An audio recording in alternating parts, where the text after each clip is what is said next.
All right. I think he has taken over my presentation. That's exactly what I wanted to say first before starting my presentation.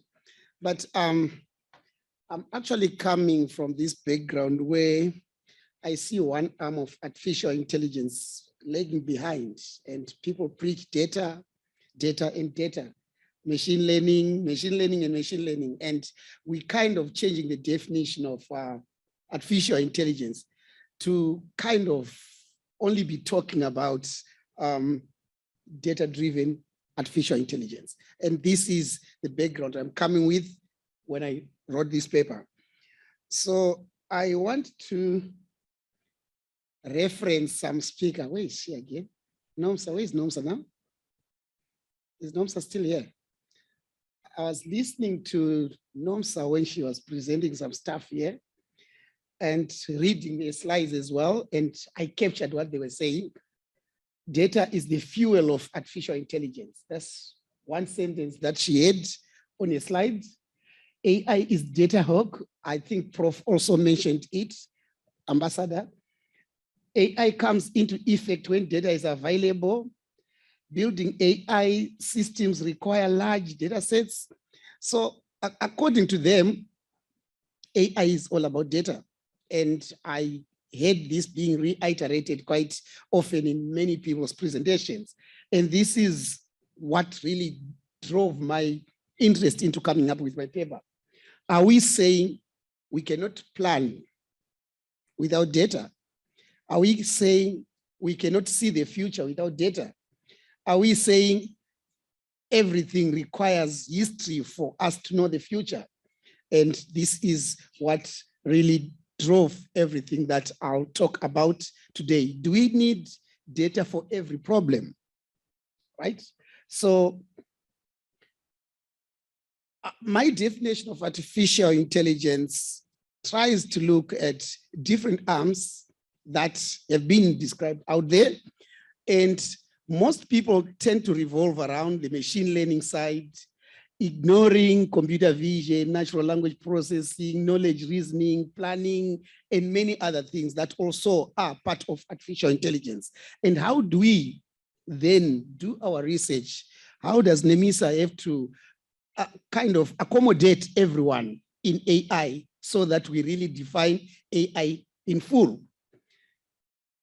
For me, I then said, I want to look at artificial intelligence from a swarm intelligence perspective, but I'll define it in simple English. Let me skip this slide. I think we have seen how nature really is compelling and fascinating. Do we really understand how ants work together towards building ant hills? Do they have data? Do they use data to do this? That's the question that I'm having. Do they really have, do ants have any knowledge or any history for them to build ant hills? I don't know the answer. Birds are also quite fascinating. And if you take time at some point from now on to see how birds really behave in swarms, you should ask yourself, do they have like data banks somewhere that make them then create such compelling image and behavior as swarms? What is it that each bird in a swarm do to result in that organized formation? What's in them? Do they have data? But they still plan their journeys. They still plan the building of their nests. They still plan quite structured formations. Do they have data? Bees, if you look at the beehive, it's a hexagonal shape, hexagons. It's complicated mathematics to some people, but bees can do that. Do they have data about that? Do they know what they're doing when they're doing all these things? So I could go on and on and on and on around some intelligence in nature that we overlook. So my definition of artificial intelligence is biased towards this other arm of artificial intelligence that doesn't talk of data-driven models, but rather swarm intelligence models. So for me, artificial intelligence is about simulating some intelligence in nature and make use of that intelligence to solve problems. If we could understand how birds work together to build nests, then we could actually encode robotic devices with that same knowledge for them to then achieve construction, maybe. So the building of bridges, the saving of, let's say we are around the sea here by the coast. If there was a way of using robotic devices to go and rescue, let's say a sinking boat inspired by nature, then that would be problem solving, practical problem solving. So for me, artificial intelligence is about identifying that intelligence in nature and emulating it in computational terms before really applying it in problem solving, with or without data, because I don't know what data ends have for them to do what they do. I don't know what data birds have for them to work coherently. All I know is they have some certain characteristics as elements of a colony or of a swarm that then result in emergent behavior. Can I emulate that and build intelligence, build some planning, build solutions to problems based on such things? Would that be still artificial intelligence? Looking at the definition that we are repeatedly defining here, I heard someone defining artificial intelligence as mimicking natural actions. I think it was my namesake, Colin. He was defining artificial intelligence in the same way. And this is exactly what we want to do, but now looking at natural colonies. So in the paper that I am presenting here, my focus is mainly in understanding the knowledge shared among swarm members that result in emergent behavior. If I can understand that and emulate that and build some solutions based on how natural colonies work together, then that's another arm of artificial intelligence that doesn't depend on data. The last presenter, I can't remember who was the last presenter because I was panicking about my presentation. I kept on repeating that. It was the Stellenbosch professor, right? Kept on repeating that we need to protect data and we need to have data for us to get solutions. But it's not always easy to get data. All the ethical issues around getting that data, the filtering that people talk about, removing sensitive parts. Are we not distorting data when we do all those things?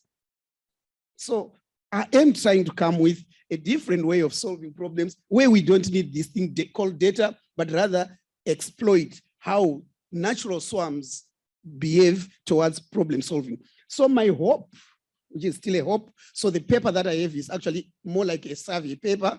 My hope is to be able to identify the rules and the semantics of the language that swarm elements use, build some vocabulary for those swarms, towards then building a language to control robotic devices to achieve deterministic emergent behavior.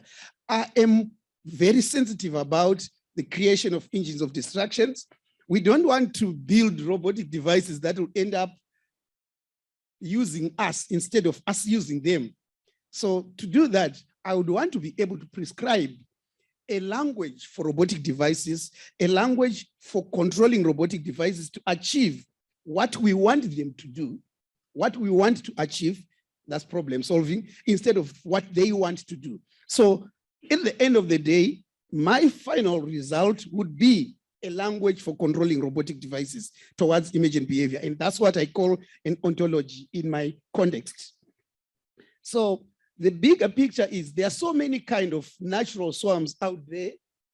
For me to really arrive at that generic swarm intelligence ontology, I will have to really look at different kinds of swarms, see what really constitutes an ants-inspired ontology, a bee-inspired ontology, a birds-inspired, spiders, and as many other intelligences as possible out there. And my hope is not to do this alone, but rather to get students to work with me. Students at honors level may play around with implementing one aspect of every ontology. Master students can also try to come and work on these things, and even PhD students as well. So my hope is to actually have a kind of a community of practice with a group of students and fellow colleagues who might want to work on the field and build those discrete ontologies towards getting a generic ontology at the end of the day. This is the bigger picture that we would want to achieve. So I want to understand the knowledge domains, the vocabulary, the context, data representation or representation of the rules and the semantics of the language, the relationships that really define what happens. So in the beginning, from a computational term, I would want to write programs to simulate flocking birds. I would want to write programs to simulate schooling fish. With that, then I'll be able to pick the language at the end of the day and prescribe it as a language for controlling robotic devices. All right. That's basically what I was saying, okay? So I did a survey where I looked at mathematical models that have been used in the literature around trying to control swarms of robotic devices. There is quite a lot said there, so I'm gonna take from that knowledge and incorporate this into my generic swarm intelligence ontology. There are physics-based ideas out there that we'll also learn from. But in doing this survey, I was also looking at the advantage and disadvantage. Why should I adopt this, or why shouldn't I adopt these ideas and all those things? And basically, the mathematical and physics-based models require robotic devices that are kind of sophisticated. And we want to run away from that sophistication because we are third world countries. We won't afford such robotic devices. If we were to use these devices for problem solving, we won't afford such. So we try to go as naive as possible. So I will not really take much from the physics-based models, from mathematical models, and rather go into nature-inspired models. So there are elitist models as well. Elitist are those that combine different inspirations into trying to simulate realism, simulating virtual reality environments and all those things. They are there in the literature as well. But mine that I am more interested in are those that are biologically inspired. The birds, the fish, the ants, the bees. What is in those tiny natural organisms that we can learn from and build artificial intelligence from that? So the hope is then to understand those and build my swarm intelligence ontology. So my paper was more of a survey of inspiring ideas around what is needed by each robotic device for them to then build image and behavior.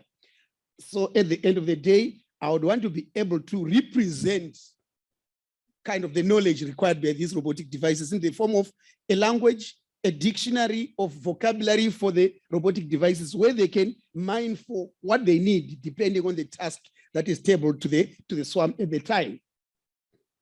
All right, I can't remember some of the bullets that I have on my slides, but so I realized that in most cases, once the ontology is in place, we then need to give kind of tasks that a swarm will then solve. More like given a generic swarm intelligence ontology, and you give a particular task where some of the routines or the elements in the ontology are not useful, the swarm should be able to mine for what works for them. The same way I think in a given language, you use the words that are relevant to the context you're working with. You don't use all the words in a given language. So everything will be domain specific, and there will be some relationships between what the swarm wants to achieve with what the ontology offers. So yeah, the basis for the creation of that generic swarm intelligence ontology will be to build it from sub-ontologies. More like I need an ontology for birds, an ontology for bees, an ontology for ants, and then integrate get these into a union and then build a generic language for such. Thank you.